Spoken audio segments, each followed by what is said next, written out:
நமஸ்தே sub வித்யார்த்தியோं.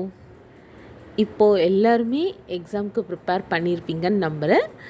ஏன்னா எக்ஸாமுக்கு இன்னும் ஒரு கொஞ்ச நாள் தான் இருக்குது, 2 to 3 days தான் இருக்குது. அதனால் நீங்கள் இப்போது இந்த டேஸில் நீங்கள் புதுசாக எதுவுமே ஸ்டார்ட் பண்ணாமல் ஏற்கனவே படித்ததை ரிவிஷன் பண்ணுங்கள். அதை ரிவிஷன்னா எப்படின்னா, அதை ரீகால் பண்ணுங்கள். நீங்கள் தூங்கும் போதோ இல்லை எங்கேயாச்சும் நடக்கும்போதோ இப்படி போகும்போதோ மனசுக்குள்ளே அப்படி சொல்லி பாருங்கள், இதுக்கு இந்த லெட்டர்ஸ் வரும் அப்படின்னு சொல்லிட்டு அதை அந்த ரீகால் ரொம்ப முக்கியம். நம்ம புக்கை திருப்பி திருப்பி பார்க்கறதுனால நமக்கு மைண்டில் ஸ்டோர் ஆகாது. அது நம்ம எத்தனை டைம் ரீகால் பண்ணுறோமோ அதுதான் ரொம்ப முக்கியம். ஒரு தடவை படிச்சிட்டிங்கன்னா ஒரு தடவை எழுதி பார்த்துட்டிங்கன்னா அது நம்ம இந்த இடத்துல மிஸ்டேக் பண்ணோம், இந்த இடத்துல இது நம்ம கரெக்ஷன் பண்ணிக்கணும் அப்படின்னு சொல்லிட்டு நம்ம மனசில் சொல்லி வச்சுக்கோங்க. ரீகால் ரொம்ப ரொம்ப இம்பார்ட்டண்ட்.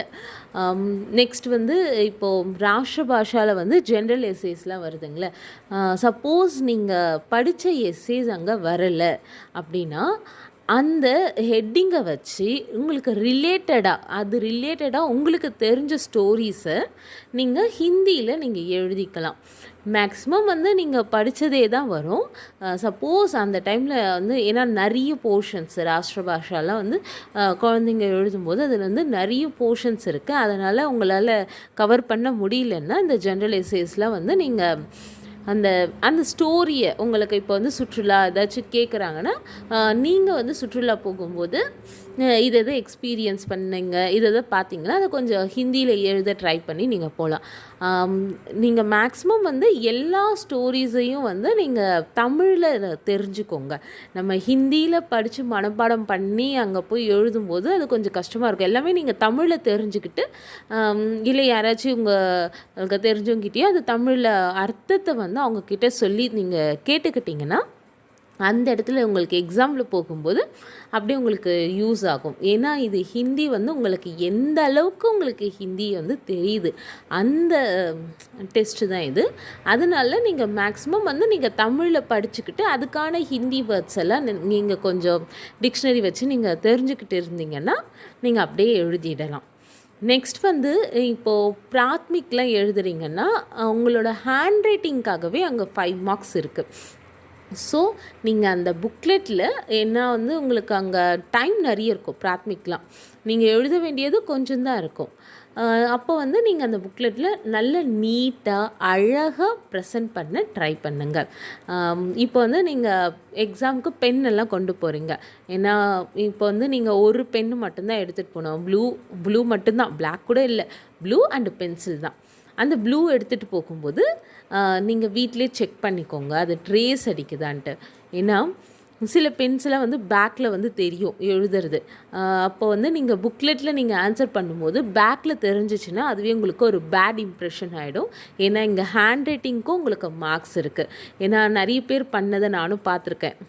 அவங்க எழுதிட்டே இருப்பாங்க, அது பேக்கில் தெரியும், பின்னாடி இருக்க ஆன்சரும் அது மிக்ஸ் ஆகிட்டு அதனால் அங்கேயும் மார்க் உங்களுக்கு லோ ஆக சான்சஸ் இருக்குது. ஸோ நீங்கள் போகும்போதே ஒரு 2-3 பென் வாங்கிட்டு போங்க. அந்த பென் வீட்டிலே எழுதுதா, நல்லா எழுதுதா, பின்னாடி ட்ரேஸ் அடிக்காமல் எழுதுதா அப்படின்றத செக் பண்ணிக்கோங்க.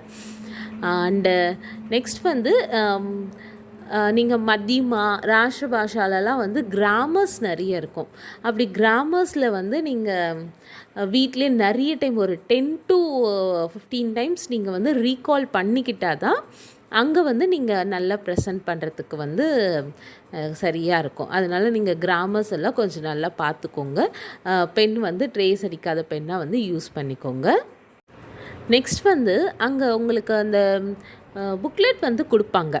இப்போ சின்ன குழந்தைங்கள்லாம் பிராத்மிக்லாம் எழுதும்போது சின்ன குழந்தைங்க அவங்க என்ன பண்ணுவாங்கன்னா அதை கொடுக்கும்போது எவ்வளோ அழகாக நாங்கள் அந்த புக்லெட் கொடுக்குறோமோ அதை அப்படியே இருக்கிறது, அங்கங்கே பெனில் மார்க்கிங் இருக்கிறது, பென் அப்படி எழுதும்போது பெனில் அந்த கோடு ஸ்லாஷஸ் எல்லாம் போடுறது, இதெல்லாம் கொஞ்சம் அவாய்ட் பண்ணிக்கோங்க.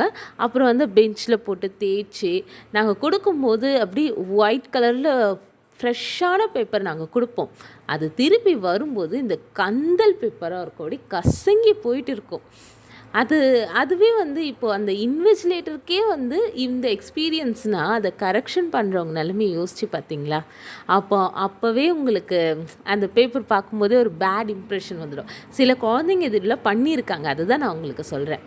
அப்போ நீங்கள் என்ன பண்ணணுன்னா, போகும்போது அங்கே எக்ஸாம் பேட் அலோடு இருந்தால் எக்ஸாம் பேட் கொண்டு போங்க. எக்ஸாம் பேட்லேயும் வந்து எந்த இங்கு கரை எதுவுமே இல்லாத மாதிரி நீங்கள் பார்த்து எடுத்துகிட்டு போங்க.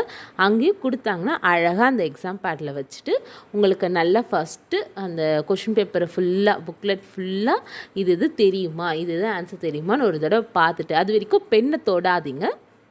பெண்ணு தொடாமல் அதை பெண்ணு தூர வச்சுட்டு உங்களுக்கு என்னென்ன ஆன்சர்லாம் தெரியுமோ கொஞ்சம் நேரம் ரீகால் பண்ணிவிட்டு அப்புறம் எழுத ஸ்டார்ட் பண்ணுங்கள். அவங்க வந்து இந்த மேலே ஃபில் பண்ணுறது மேக்ஸிமம் உங்களுக்கு நேமு, ரோல் நம்பர், அப்புறம் வந்து சென்டர் நேம் தான் இருக்கும். அதெல்லாம் அவங்க சொல்லுவாங்க. அவங்க சொன்னதுக்கப்புறம் எழுதுங்க. நம்ம ரோல் நம்பரா, நமக்கு தான் தெரியுமே, கிளாஸில் வந்து நமக்கு இந்த ரோல் நம்பர் இருக்குது 15, என் கிளாஸ் ரோல் நம்பர் 15 6A15 அப்படின்னு சொல்லிட்டு நீங்கள் போட்டுட்டிங்கன்னா அது உங்களுக்கு ரொம்ப தப்பாக இருக்கும். உங்களுக்கு ஹால் டிக்கெட்டில் என்ன நம்பர் இருக்கோ அதை தான் வந்து நீங்கள் அங்கே எழுதணும். அதுவுமே அவங்க சொல்லுவாங்க, அப்போ எழுதிக்கோங்க. ஹால் டிக்கெட்டில் என்ன நம்பர், உங்கள் நம்பரை கரெக்டாக பார்த்து எழுதுங்க. நீங்கள் மாற்றி எழுதிட்டிங்கன்னா உங்கள் பேப்பர் வேலிட் இல்லாமல் போயிடும். கஷ்டப்பட்டு இவ்வளோ நாள் படித்ததுக்கு வந்து உங்களது வேலிட் இல்லாமல் போயிடும். அதனால் அங்கே எழுதும்போது உங்கள் ஹால் டிக்கெட் நம்பரை கரெக்டாக பார்த்து எழுதுங்க. சென்டர் நேம் அவங்க என்ன சொல்கிறாங்களோ அதை கேட்டு காதில் வாங்கிட்டு அப்புறம் எழுதுங்க. அதே போல் உங்கள் புக்லெட்டை வந்து அழகாக அவங்க எப்படி கொடுத்தாங்களோ நீங்கள் உங்களோட ஹேண்ட் ரைட்டிங்கை பொறுமையாக பிராத்மிக்லாம் சொல்கிறேன் நான், அங்கெல்லாம் லாட் ஆஃப் டைம்ஸ் இருக்கும், உங்களுக்கு நிறைய டைம் இருக்கும். அதில் வந்து நீங்கள் பொறுமையாக எழுதி கொடுங்க. அதே போல் உங்களுக்கான இடம் உங்களுக்கு பத்தலை, உங்களுக்கு வந்து ஆன்சர் வந்து நிறைய உங்களுக்கு தெரியும், அங்கே வந்து இடம் பத்தலைன்னா அப்படியே கொச்சன்னு அங்கெல்லாம் எழுதாதீங்க. ஃபர்ஸ்ட்லேருந்தே குட்டி குட்டியாக எழுத ட்ரை பண்ணுங்கள். ஏன்னா இஆர்சிலாம் நீங்கள் எழுதும்போது உங்களுக்கு அங்கே ஸ்பேஸ் வந்து பத்தாது தான், நான் ஒத்துக்குவேன், அது பத்தாது தான். இருந்தாலும் நீங்கள் ஃபஸ்ட்லேயே பிளான் பண்ணிக்கோங்க. அங்கே வந்து இத்தனை லைன் கொடுத்துருக்காங்களா, இத்தனை லைனில் நம்ம சந்தர்ப்ப அதெல்லாம் எந்த எழுதணும், வியாக்கியா வந்து எவ்வளோ லைன்ஸ் எழுதணும் அப்படின்னு சொல்லிட்டு நீங்கள் பிளான் பண்ணிக்கிட்டு நீங்கள் எழுதுனீங்கன்னா உங்களுக்கு அது யூஸ்ஃபுல்லாக இருக்கும். அதுதான், ஏன்னா நீங்கள் இடம் பத்தலைன்னு சொல்லிவிட்டு அடுத்த கொஷினில் நீங்கள் எழுதிட்டிங்கன்னா அதுக்கும் உங்களுக்கு மார்க் போடுவாங்களான்னு நம்மளால் சொல்ல முடியாது. அதனால் அந்த பிளேஸில் வரைக்கும் எழுதுங்க. அண்டு முக்கியமான விஷயம் என்னென்னா, எல்லா ரோமனையும் அட்டன் பண்ணுங்கள், எல்லா கொஷின்ஸையும் அட்டன் பண்ணுங்கள். சப்போஸ் உங்கள் பேப்பரை ஒன்றுமே படிக்காமல் போயிட்டீங்க, உங்களால் வந்து மார்க் ஸ்கோர் பண்ண முடியாதுன்ற பட்சத்துலேயும் எல்லா ரோமன்ஸும் எல்லா கொஷினையும் நீங்கள் அட்டன் பண்ணிங்கன்னா ஒவ்வொன்றுத்துக்கும் ஒரு மார்க் போட்டால் கூட நீங்கள் பாஸ் ஆகலாம், அடுத்த லெவலுக்கு மூவ் ஆகலாம். ஏன்னா நீங்கள் அந்த டைம்லே இந்த கொஷினே எழுதிட்டோம், நம்ம வந்து பாஸ் மார்க்குக்கு வரைக்கும் எழுதிக்கலாம், அப்புறம் அதை பார்த்துக்கலாம் அப்படின்னு சொல்லிட்டு விடாமல் நீங்கள் எல்லா ரோமன்ஸையும் அட்டன் பண்ணிங்கன்னா அதுவே உங்களுக்கு இதுவாக இருக்கும். ஏன்னா நீங்கள் பாஸ் மார்க் வரைக்கும் எழுதிட்டு அதில் நிறைய மிஸ்டேக்ஸ் இருக்கிறத வந்து அவங்க கரெக்ஷன் பண்ணுறவங்கள பார்த்துட்டு அவங்க வந்து உங்களை ஃபெயில் பண்ணிட்டாங்கன்னா என்ன பண்ணுறது? அதனால் மேக்ஸிமம் எல்லா ரோமனையும் அட்டன் பண்ணுங்கள். ஃபஸ்ட்டு நீங்கள் டைம் செட் பண்ணிக்கோங்க, இந்தந்த டைமில் இந்தந்த ரோமன் முடிக்கணும்னு டைம் செட் பண்ணிக்கோங்க. அதுக்காக நீங்கள் வந்து டக்குன்னு 10 o'clock ஆரம்பிக்கிற எக்ஸாம் வந்து 12:30க்கு தான் முடிக்கணும். நீங்கள் வந்து 12 o'clockக்கோ இல்லை 11:30க்கோ முடிச்சுட்டு இல்லை மற்றவங்கள டிஸ்டர்ப் பண்ணாதீங்க.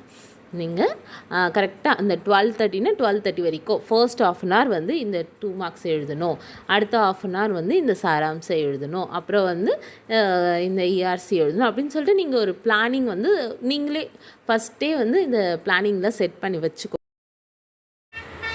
ஓகே, எக்ஸாமுக்கு தேவையான ஸ்டேஷ்னரிஸ் எல்லாமே எடுத்துக்கோங்க. Pen, exam pad, hall ticket, pencil எல்லாமே எடுத்துக்கோங்க.